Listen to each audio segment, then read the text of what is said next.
And welcome to my channel. My name is Khushpreet Kaur and आज की class में हम लोग पढ़ेंगे कॉमन इंटेंशन के बारे में, जो कि ज़्यादातर एलएलबी, बीएलएलबी के फाइनल एग्जाम्स में पूछा जाता है और लॉन्ग क्वेश्चन आता है। ठीक है, लॉन्ग क्वेश्चन 15 मार्क्स के लिए ये आता है फाइनल एग्जाम में, तो इसे अच्छे से आप लोग प्रिपेयर कर लेना। अब हम लोग स्टार्ट करते हैं कॉमन इंटेंशन। तो हेडिंग इसकी यही है, कॉमन इंटेंशन। ठीक है, आपसे पूछ लिया जाएगा कि चलो भी कॉमन इंटेंशन को एक्सप्लेन करो। ठीक है, तो वो आपको याद करना है। अब याद क्या करोगे, सेक्शन नंबर 3 मत लिखना। सेक्शन नंबर 3 के 5 क्लॉज में बात की जाती है कॉमन इंटेंशन की। ये चीज़ आपको याद रखनी है कि 3 के 5 में कॉमन इंटेंशन के बारे में बात की जाती है। तो 3 का 5 क्या बोलता है? देखो, कॉमन इंटेंशन वही है कि जहाँ पर 3 या 4 लोग मिलकर क्या करते हैं, कोई क्रिमिनल एक्ट करते हैं। क्या करते हैं? कोई क्रिमिनल एक्ट करते हैं और वहाँ पे उनकी कॉमन इंटेंशन होती है। लेकिन आपको क्या शब्द याद रखना है, when a criminal act is done by a several person. कहते हैं जब कोई क्रिमिनल एक्ट किया गया बहुत सारे लोगों के द्वारा in a furtherance of a common intention of all, कि किसकी फर्दरेंस में किया गया, कि सारे लोगों का कॉमन इंटेंशन था उसमें। ठीक है, क्या था, जो हमारा क्रिमिनल एक्ट था उसमें सबका क्या था, कॉमन इंटेंशन था। And each of such person is liable, हर एक इंसान क्या होगा, लाइबल होगा। उसी सेम मैनर में वो लाइबल हो जाएगा।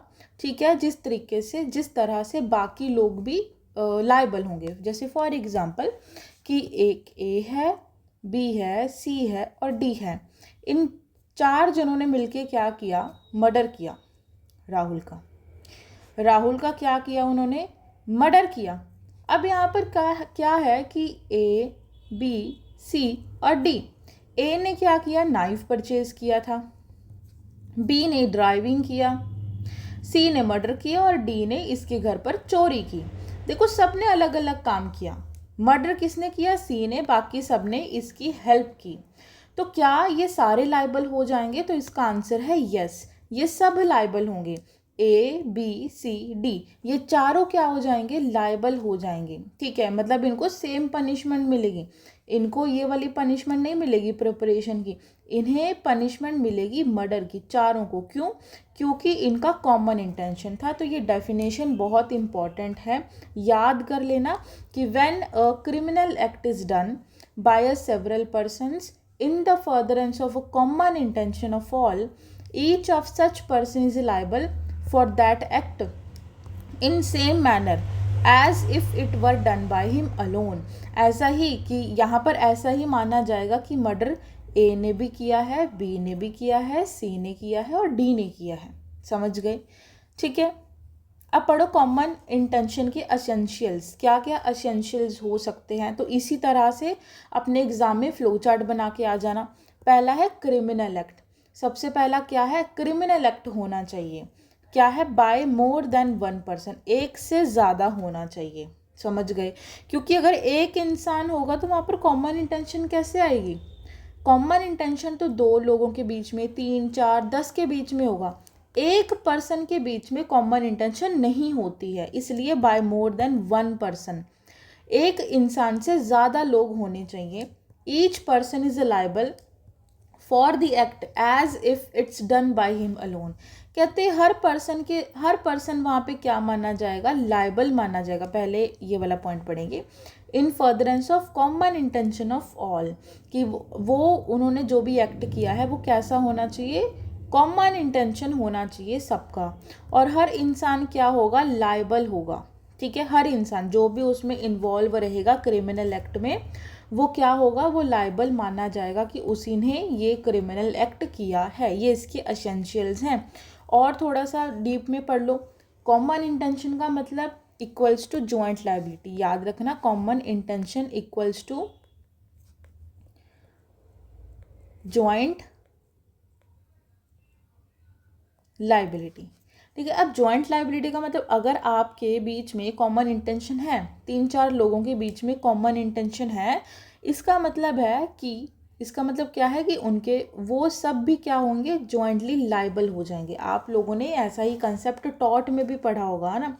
तो वैसा ही है कि अगर ए, बी और सी ने, ए ने मर्डर किया है, बी और सी का कॉमन इंटेंशन था, तो बी और सी भी क्या हो जाएंगे, लाइबल हो जाएंगे। बी और सी लाइबल हो जाएंगे ए के साथ, तीनों जने क्या हो जाएंगे, ज्वाइंट लाइबल हो जाएंगे। ठीक है, अब आगे पढ़ो। The essence of joint liability lies in the common intention.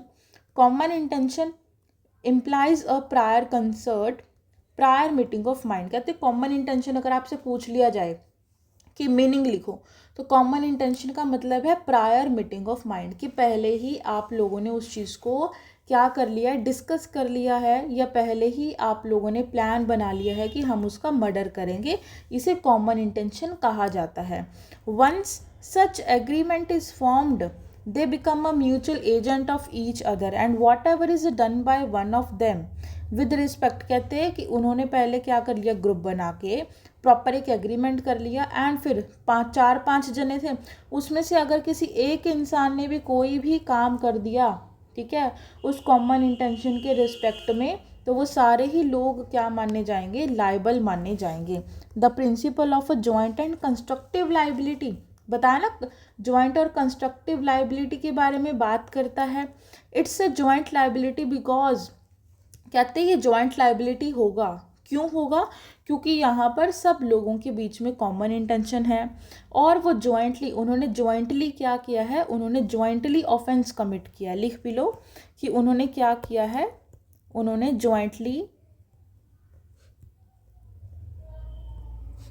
Jointly commit offence. ठीक है, it's constructive liability because liability of the main accused. कहते कि ठीक है, सब लोगों ने मिलकर काम किया है तो सब लोग लाइबल होंगे। ठीक है, ये करने की ज़रूरत नहीं है। अब केस एक बार देख लो, बहुत इंपॉर्टेंट केस है महबूब शाह का। महबूब शाह का केस है, बहुत इंपॉर्टेंट है। Court held that common intention implies a pre arranged plan. इसका मतलब है, इसमें कोर्ट ने हेल्ड किया था कि कॉमन इंटेंशन का मतलब है प्री अरेंज्ड प्लान, पहले से ही प्लान बना के रखना, prior meeting of mind, prior consultations between the all persons और group. It must be proved that the criminal act was done into the prearranged plan, कि उन्होंने जो भी क्रिमिनल एक्ट डन किया है, जो भी क्रिमिनल एक्ट किया है, वो उनके प्लान के अकॉर्डिंग हुआ है। अब इसी में कोर्ट ने कुछ प्रिंसिपल्स को फॉलो किया।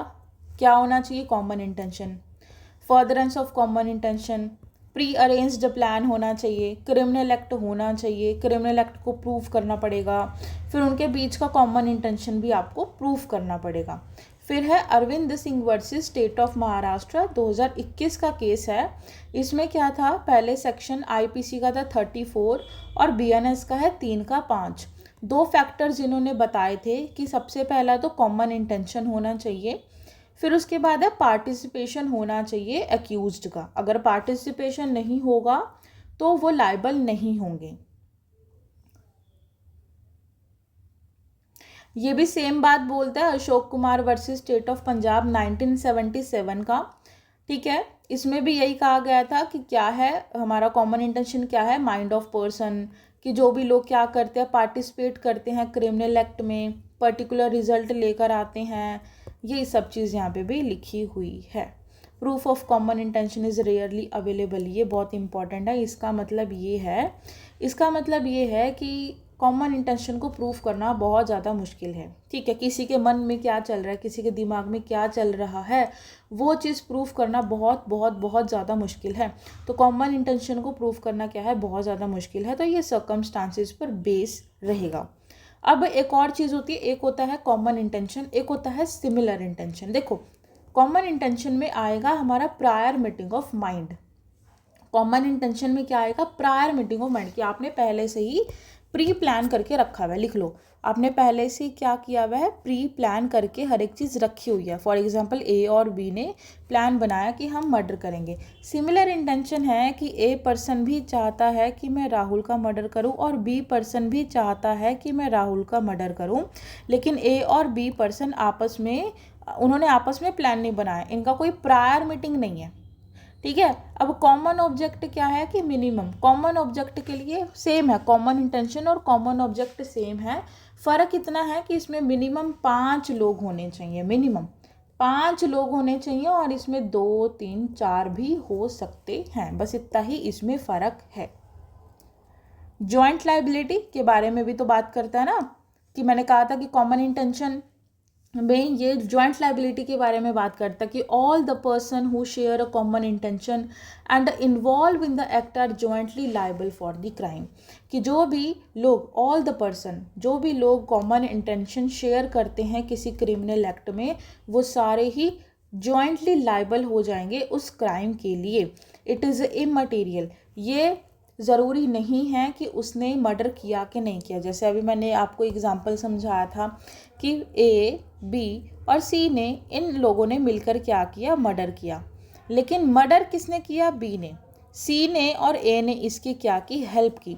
तो कहते हैं कि इट इज़ अ इमटेरियल, ये कोई भी मैटर नहीं करता कि आपका कितना पार्टिसिपेशन था। फॉर एग्ज़ाम्पल ए तो सिर्फ नाइफ खरीद के लेके आया और इसने सिर्फ इसको बी की हेल्प की, ए ने बी की हेल्प की, तो ए कहेगा कि सर मैंने मर्डर नहीं किया, मर्डर तो बी पर्सन ने किया, मैंने तो सिर्फ नाइफ खरीदा, मैंने तो सिर्फ क्या किया, मैंने तो सिर्फ प्रिपरेशन किया क्राइम का, समझ रहे हो। तो वो कहेगा कि नहीं भाई ऐसा नहीं होता है, कहते ये इमटेरियल है, कोई मैटर नहीं करता आपने कितना पार्टिसिपेशन किया कितना नहीं, आप इक्वली लायबल होंगे। अगर आपने हेल्प किया है मर्डर में तो आपको मर्डर की सजा ही मिलेगी, ठीक है। एक लास्ट केस है बृंद्र कुमार घोष वर्सेस एम्परर का।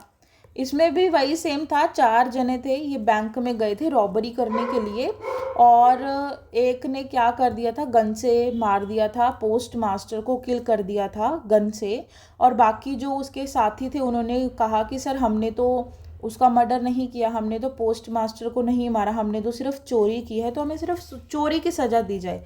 तो कलकत्ता हाई कोर्ट ने कहा कि ऐसा नहीं होता है, सारे जिन्होंने भी पार्टिसिपेट किया है उनको इक्वली क्या मिलेगी, सज़ा मिलेगी, कि अगर आप लोगों ने मर्डर किया है तो आप लोगों को मर्डर की सज़ा भी मिलेगी प्लस रॉबरी की सज़ा भी मिलेगी, दोनों जितने भी उसमें वहाँ पे लोग थे उन सबको मिलेगी।